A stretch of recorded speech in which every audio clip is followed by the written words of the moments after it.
Monsieur le secrétaire général des Nations Unies, cher Ban Ki-moon, Mesdames, Messieurs les chefs d'État et de gouvernement, Madame la secrétaire exécutive de notre conférence, Mesdames, Messieurs les ministres, c'est un jour historique que nous vivons.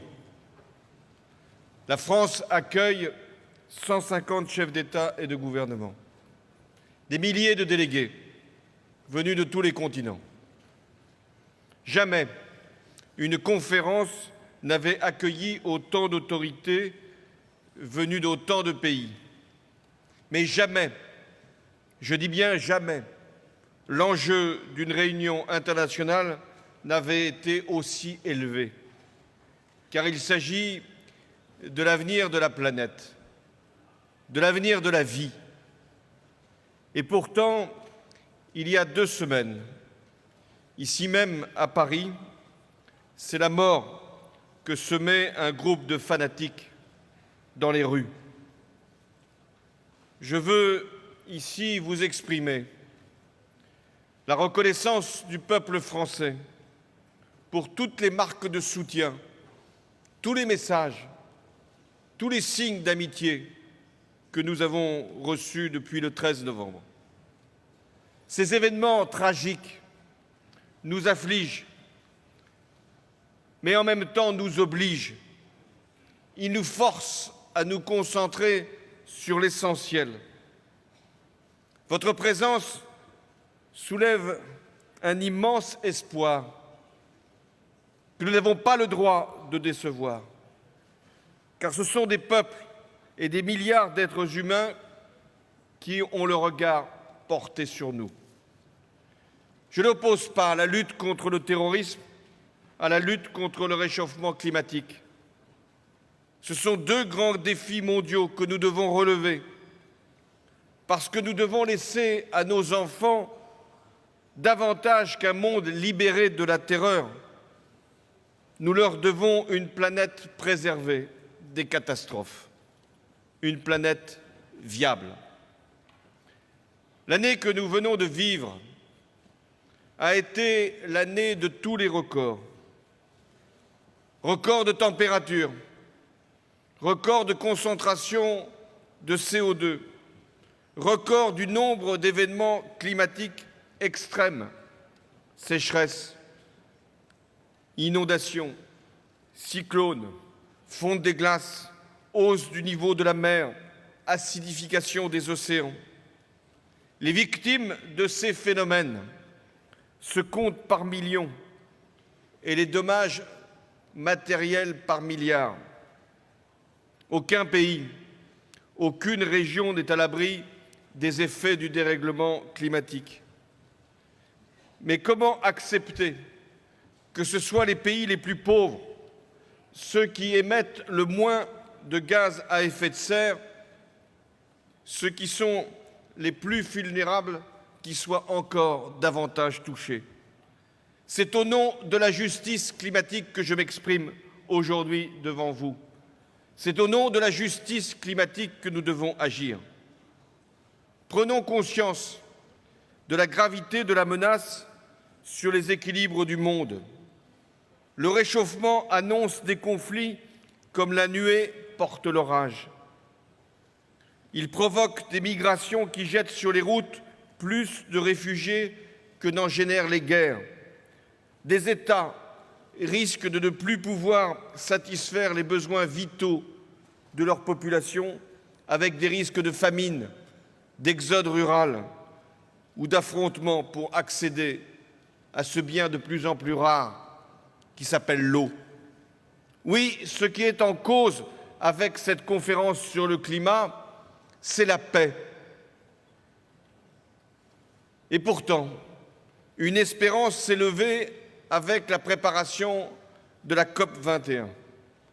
La communauté internationale s'est dotée en septembre dernier d'un agenda complet à travers les objectifs de développement durable qui ont été adoptés lors de l'Assemblée générale des Nations unies, et je veux en féliciter le secrétaire général Ban Ki-moon.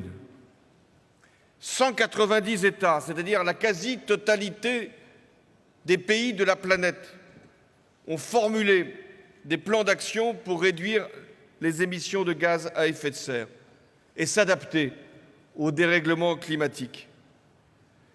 Et puis tous les acteurs de la société mondiale, les collectivités locales, les entreprises, les investisseurs, les citoyens de toutes les grandes régions se sont également engagés pour le climat. À cette prise de conscience, à cette mobilisation s'ajoutent les progrès fulgurants réalisés dans les énergies propres et renouvelables qui ouvrent la perspective d'une économie non carbonée.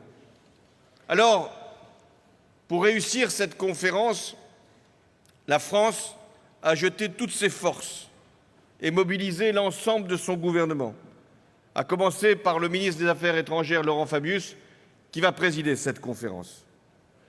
J'ai moi-même visité les régions les plus affectées par le changement climatique. J'en suis revenu avec la même conviction. Nous devons assurer un développement durable et équitable sans pour autant compromettre les ressources limitées de notre planète. Telle est l'équation que nous avons à régler ensemble pendant cette conférence.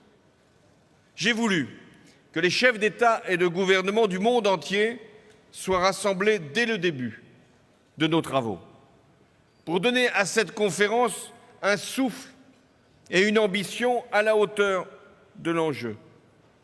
Car le 12 décembre, un accord doit être trouvé à Paris. À quelles conditions pourra-t-on estimer que c'est un bon accord, que c'est un grand accord, que c'est un accord qui correspond véritablement à l'attente des peuples et pour longtemps? Il y a 3 conditions pour que nous puissions dire que la conférence de Paris sera ou ne sera pas un succès. La première condition, c'est que nous devons dessiner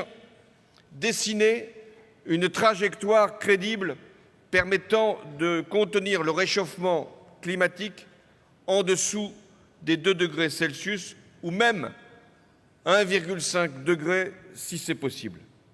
Il faudra, pour que nous soyons sûrs d'être sur cette trajectoire, prévoir une évaluation régulière de nos progrès au regard des conclusions de la science et donc mettre en place un mécanisme de révision à la hauteur de nos engagements avec des rendez-vous tous les 5 ans. La deuxième condition, c'est que nous apportions aux défis climatiques une réponse solidaire. Aucun État ne doit pouvoir se soustraire à ses engagements, même si un mécanisme de différenciation pourra prendre en compte les niveaux de développement et les situations. Aucun territoire ne doit être laissé seul face au dérèglement climatique, et notamment les pays les plus vulnérables. Je pense à ces îles qui peuvent, à brève échéance, purement et simplement disparaître. Et je veux ici en être leur porte-parole, parce que c'est la biodiversité et la diversité même de la planète qui sont en cause. Tirons-en les conclusions. L'accord doit être universel, différencié et contraignant. Les pays développés doivent assumer leurs responsabilités historiques. Ce sont eux qui ont émis pendant des années le plus de gaz à effet de serre. Les pays émergents doivent accélérer leur transition énergétique. Les pays en développement doivent être accompagnés dans leur adaptation aux impacts climatiques. D'où la nécessité de dégager des financements pour faciliter les transferts de technologies. Nous avions fixé, c'était à Copenhague, l'objectif des 100 milliards. Aujourd'hui, ce n'est pas un objectif que nous devons fixer. Ce sont des ressources que nous devons dégager avec des garanties sur leur origine et sur leur accessibilité. Enfin, la troisième condition pour qu'il y ait un accord à Paris, c'est que toutes nos sociétés, dans leur grande pluralité, diversité se mettent en mouvement. L'ensemble des dirigeants locaux, des investisseurs, des acteurs économiques et sociaux, des citoyens et même des grandes consciences, des religions, tout ce qui contribue à ce qui façonne l'esprit public mondial, tout ce mouvement doit comprendre que la donne a changé. Là est la clé pour relever le défi climatique. Je veux rendre hommage à cet instant à tous les pionniers de la cause écologique, à tous les précurseurs qui, il n'y a pas si longtemps, devaient affronter l'incrédulité ou le dédain pour leurs alertes et leurs propositions. En quelques années, les esprits ont profondément évolué. Les entreprises et les acteurs financiers, hier réticents, sont désormais prêts à s'engager et à modifier leur comportement. Faut-il encore leur envoyer les signaux indispensables? C'est l'enjeu de l'introduction progressive du prix du carbone pour que les émissions de gaz à effet de serre aient un coût qui corresponde aux dommages infligés à la planète. Et pour que les choix d'investissement soient peu à peu modifiés afin que toutes les technologies puissent être accessibles à tous. Mesdames et Messieurs les chefs d'État et de gouvernement, pour résoudre la crise climatique, je vous le dis franchement, les bons sentiments, les déclarations d'intention ne suffiront pas. Nous sommes au bord d'un point de rupture. Paris doit être le départ d'une profonde mutation. Nous ne pouvons plus considérer la nature comme un vulgaire et inépuisable réservoir de ressources destiné à notre seul et plein accomplissement.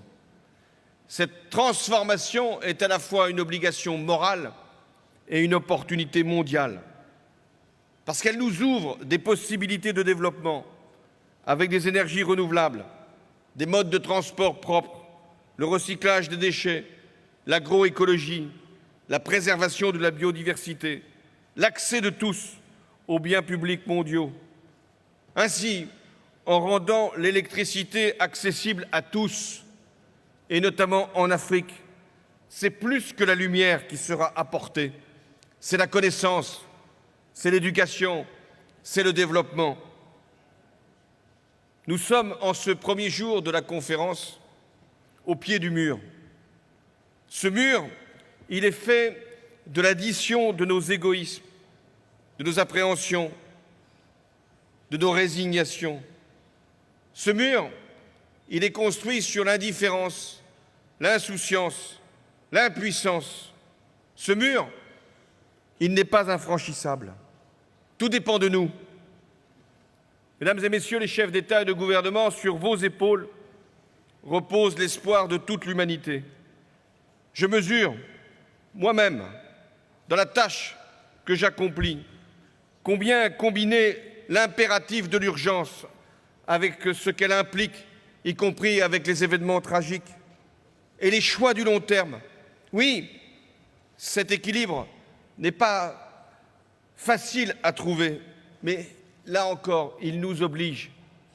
Notre plus grand défi, c'est de passer d'une mondialisation fondée sur la compétition à un modèle basé sur la coopération, où il sera plus rentable de protéger que de détruire. Nous devons penser la planète comme un espace unique, établir un pacte d'équité entre le Nord et le Sud et un partenariat entre l'homme et la nature. C'est pourquoi nous sommes réunis, nous les dirigeants de la planète. C'est pourquoi Paris est un rendez-vous exceptionnel. Nous allons décider en quelques jours, pour quelques décennies. Le plus grand danger n'est pas que notre but soit trop élevé et que nous le manquions. Le plus grand danger, c'est qu'il soit trop bas et que nous l'atteignions. Alors, plaçons-nous au plus haut niveau pour que, au moins, nous puissions approcher cette ambition. Car il s'agit de décider ici, à Paris, de l'avenir même de la planète. Merci.